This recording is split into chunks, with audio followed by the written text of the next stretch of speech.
So now that we have spoken about constant opportunity cost PPF and the increasing opportunity cost PPF, let us next go on to see how this PPF model could be used to understand specialization and international trade. So to do that, we first have to understand two concepts, and these concepts are absolute advantage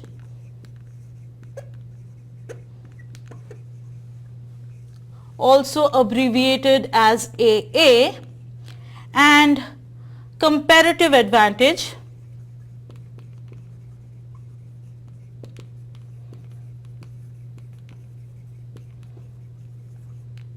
or CA. So we will understand these two concepts first, and to understand these two concepts we will still use the model of production possibility frontier, but before that let me very simply explain these two concepts to you. So absolute advantage simply means that whenever an individual or a country is able to produce more of one commodity or more of one service than its counterpart, okay? And comparative advantage means that when a country is able to produce a commodity or a service with the lowest opportunity cost. So please understand that there is no concept of cost involved in the concept of absolute advantage. The theory of absolute advantage does not talk about cost at all. If the country is able to produce more of something than the other country, then it has absolute advantage. But if the country is able to produce with the lowest opportunity cost, that is when it has comparative advantage. So that means a country could have absolute advantage in both the commodities, it could have absolute advantage in one commodity, or it could have absolute advantage in none of the commodities. Okay, all three are possible. So that means it can produce more of both commodities, it can produce less of both commodities, or it can produce more of one and less of the other. Now this is still assuming or simplifying assumptions that there are only two commodities produced in the world and there are two countries. So we still stick to our basic assumptions. Okay. Now what would be a very simple example of this? Let's say I give out a test and two students in the class ace the class. So two students have got 99 out of 100 on the test, and everyone else in the class has got less than 99. So it means that those two students have absolute advantage over everyone else because they scored more than anybody else in the class. Okay, that is simple. Now let's say one of them studied 2 hours for the test to get that 99 score, whereas another student studied 5 hours to get that same 99 score. So that means student 1 had to sacrifice only 2 hours of doing something else, whereas student 2 had to sacrifice 5 hours of doing something else. So sacrifice of student 2 is more. So that means student 1 has a lower sacrifice or lower opportunity cost, whereas student 2 has higher sacrifice or higher opportunity cost. In this case, student 1 has comparative advantage. So you can see both of them have absolute advantage, but student 1 has comparative advantage because he gets the same score with a lower opportunity cost. So comparative advantage, this concept was introduced by the economist Ricardo, and you can look up for him on Google and study more about this concept if you want, if you're interested. So comparative advantage basically refers to lowest opportunity cost. Okay, and absolute advantage just means producing more of something. Now let's go to our example of two countries and two goods. Country 1, USA. We still have largets and we have quinoa. We still have our production possibility frontier. Now I could have drawn a bowed out PPF, but that would just make things a little bit more complicated. So let's just stick to the simplifying assumption of constant opportunity cost, and hence a straight line PPF. Let's take the numbers 40 and 30. Now I could draw a similar diagram for Bolivia.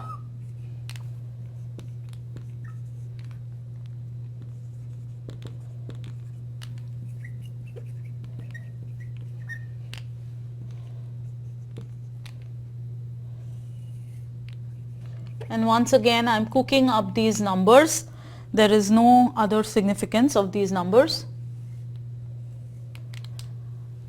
Now let's first understand which country has absolute advantage and comparative advantage. Just look at the pictures. USA can produce 30 units of large jets maximum. If it put all its resources into large jets, it can produce 30. Whereas if Bolivia puts all its resources into large jets, it can produce only 10.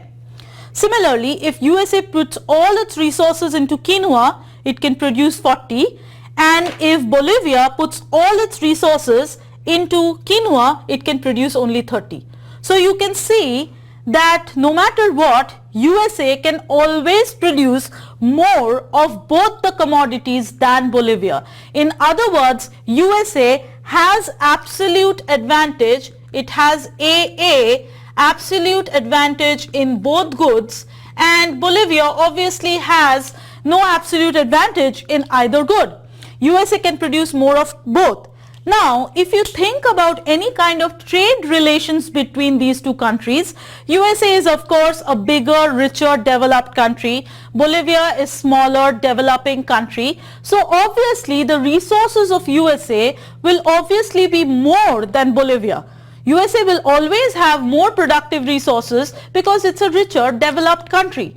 So that means USA will be able to produce more of both commodities or more of all commodities at all times as compared to Bolivia, right? So if you think about trade relations between these countries and we go by the principle of absolute advantage, that kind of tells us that USA should never engage in trade with a country like Bolivia, because it doesn't need a trade partner like Bolivia. It can always produce more of both commodities than Bolivia, right? So that is where the theory of comparative advantage comes in, because in the real world you do see that countries like USA, rich developed countries, do trade with smaller countries. Here in USA, whenever I walk into a clothing store, I always buy clothes that are made in India, made in Vietnam, made in Bangladesh, and those countries have those goods have traveled from those countries here.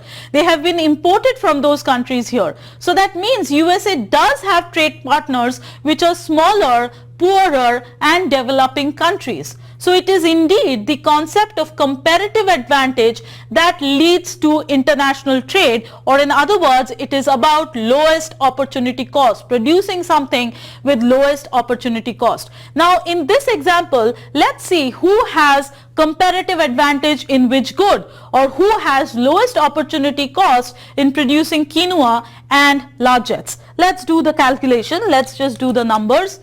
For USA, the opportunity cost of one quinoa, and I just have 2 points and I will stick to those 2 points, okay, and for simplicity I will give you the coordinates so it is easier for you to understand.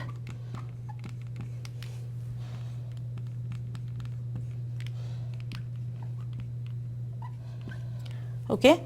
So you can consider points A and B. The opportunity cost of one quinoa, right, if it goes from B to A, it is gaining 40 but sacrificing 30. So remember the formula, right? The sacrifice of large jets, that is 30, divided by the gain of quinoa, that is 40, right? So that would be 3/4 of a large jet, right? And for the other commodity, opportunity cost of one large jet, I don't need to go into the math, I will just take the reciprocal of this, so that will be 4/3 quinoa, okay. Similarly, I can do the same math for Bolivia. Let's consider points D to C. So Bolivia is gaining 30 quinoa and losing 10 large jets. So let's say the opportunity cost of one quinoa for Bolivia would be the sacrifice of large jets. So it is losing large jets 10 and it's gaining 30. So that's the general formula, divided by 30. So that means it is equal to 1/3 large jet, and the opportunity cost of one large jet would be reciprocal of this, So 3 quinoa. Now let's compare between the two countries. Please note that for USA, the opportunity cost of 1 quinoa is 3/4 of a large jet. 3/4, if you convert it to decimal points, it is 0.75. Opportunity cost of 1 quinoa for Bolivia is 1/3 of a large jet, and if you convert that to decimal points, it is 0.33 recurring. So obviously the opportunity cost of quinoa for Bolivia is lower, isn't it? So Bolivia produces quinoa with a lower opportunity cost. Hence it has comparative advantage. So Bolivia has comparative advantage in quinoa because it produces quinoa with lower opportunity cost than USA. Let's look for the other commodity. The opportunity cost of 1 large jet is 4/3 of a quinoa, right? So that is greater than 1, whereas opportunity cost of 1 large jet is 3 quinoa for Bolivia, and this is obviously less than 3, right? It is 1.33 if you convert it to decimal points. So USA has lower opportunity cost for producing large jets, so USA has comparative advantage in large jets. So you can see that USA has absolute advantage in both but comparative advantage in only one, and Bolivia has absolute advantage in none but still has comparative advantage in one commodity, right? So since they have comparative advantage, now coming to the concept of specialization, it is always worthwhile or beneficial for a country to specialize in the commodity in which they have comparative advantage. So basically it is comparative advantage that leads to specialization. So to find out which country specializes in production of which commodity, you need to understand the concept of comparative advantage and be able to find out what commodity they have comparative advantage in, okay, because specialization is guided by comparative advantage. Now let's move on to the concept of international trade and see what I have for you there, okay. Let's talk about international trade, okay. So let's take a point like this. Let's say the coordinate of that point is 18 and 16, okay. So 16 and 18, and let's take another point here for Bolivia. Let's say the coordinates of those points are 6 and 8. So the coordinates are 6 and 8, okay. Now what are these points? Let me first name these points. Let's call this point, let's call it X, and let's call that point Y, okay. Now let's say these two countries do not trade with each other. They are on their own, okay, and the world has only these two countries, remember, and only these two goods. That's still true, those two assumptions. Now let's say USA does not trade with Bolivia. It just puts all its resources into making quinoa and large jets, and it decides to produce at point X. So X is the point that is produced when there is no trade. So that's the no trade point of production. So USA produces at point X and it consumes point X. That means it produces 18 large jets, 16 quinoa, and consumes that. Okay, it's gone, it's produced and gone. Similarly, Bolivia splits its available resources into making quinoa and large jets, and it produces this combination Y. It produces 6 quinoa and it produces 8 large jets. So that once again is the no trade point of production for Bolivia. So X is the no trade point for USA and Y is the no trade point for Bolivia. Now let us assume that these two countries have calculated their comparative advantage and seen that, okay, USA has comparative advantage in large jets and Bolivia has comparative advantage in quinoa. So they have decided that we are going to produce according to our comparative advantage. So that means USA decide to specialize in large jets because that is what it has comparative advantage in. So that means USA, instead of producing at point X, now wants to produce at point B, put all its resources into making large jets. And by the same logic, if Bolivia decides to specialize in according to its comparative advantage, then it should put all its resources into making quinoa. So instead of producing at point Y, it should produce at point C, put all its resources, right? So that means post-trade decision, after trade, they decide to produce these points, right? When they decide to go into trade relations, USA is only producing large jets and Bolivia is only producing quinoa. But remember, everyone in USA, they are also health conscious and they would love to eat quinoa, right? And Bolivia definitely needs the sophisticated large jets. So even when they do not produce, there is still need for consumption of both commodities in both these countries. So that is exactly what trade is for. These countries go into trade relation and USA tells Bolivia that, okay, fine, give me some quinoa because I'm not producing quinoa. And Bolivia says, okay, I'm not making any large jets, so why don't you give me some large jets? Now please note that if USA produces large jets, it has 30 large jets that is being produced. Before trade, it only produced 18 and it consumed 18.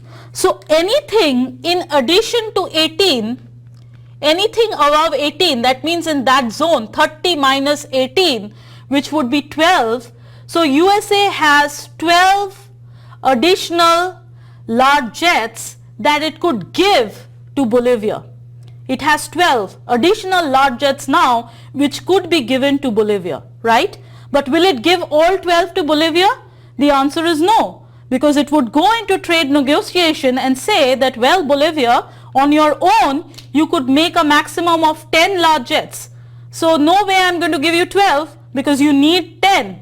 That is what you produced and you consumed those 10. So I'm going to give you only 10 out of 12. So USA decides to give 10 large jets to Bolivia, right? So USA is giving 10 large jets to Bolivia, 10 large jets coming to from USA to Bolivia. As a result, what has happened?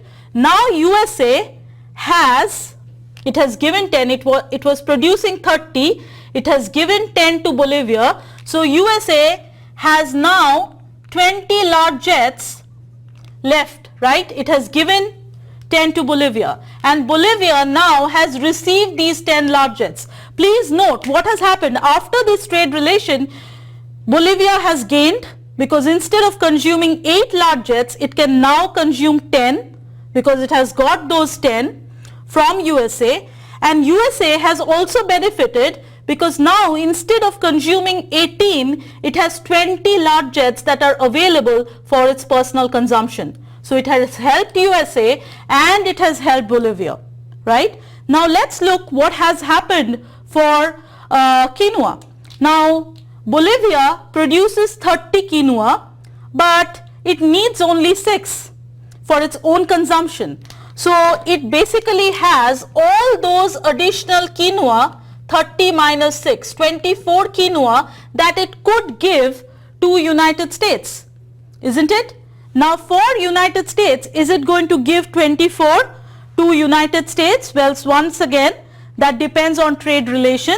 United States on its own could produce 40 quinoa, but it needs only 16. So it is going to tell Bolivia that give me something in addition to 16. Give me some more, and it's okay with Bolivia because it has 24 to give out. So it can definitely give 16 and it can definitely give some more. And USA being the larger country and being politically more influential, it will be able to convince Bolivia to give it something in addition to 16. So maybe, Bolivia is going to give, let's say 20. So it could have given as much as 24 because that is what it has. So it gives 20 units of quinoa to United States. So now USA has 20 quinoa. So Bolivia, out of 30, it has given 20 to USA, so it has 10 quinoa. So can you see that no trade, when there was no trade, Bolivia was consuming 6 quinoa and 8 large jets, but post-trade, after trade, Bolivia is now consuming 10 quinoa and it is consuming 10 largets, so it is better off in both commodities. Similarly, we could say for USA, when there is no trade, USA was consuming 16 quinoa and 18 largets, but post-trade it starts consuming 20 quinoa, which it has got from Bolivia through trade, and 20 largets. So both countries are better off. Their post-trade consumption is better in both commodities. USA, for USA, it has gained 20 quinoa and it has gained 2 largets. For Bolivia, it has gained 4 quinoa and it has gained 2 largets. So trade has been mutually beneficial for both these countries. So you can safely say that there are gains from trade, and the gains from trade show up as the additional or increased consumption of both these commodities. This is basically known as gains from trade. And since there are gains from trade, both countries that go into trade benefit from trade. That is precisely the reason why large countries would trade with small countries, and not just between large countries, right? So smaller countries can get involved in trade relationships with larger one, because no matter what is the size of the country, no matter what is the amount of resources, trade tends to be mutually beneficial for both trading partners. So that brings us to the end of module 1. In module 2, we are specifically going to concentrate on the principle of equilibrium in the market. We will talk about demand and supply, and then we will talk about the dynamics of demand and supply in the market and how that influences the market price and quantity. Thank you.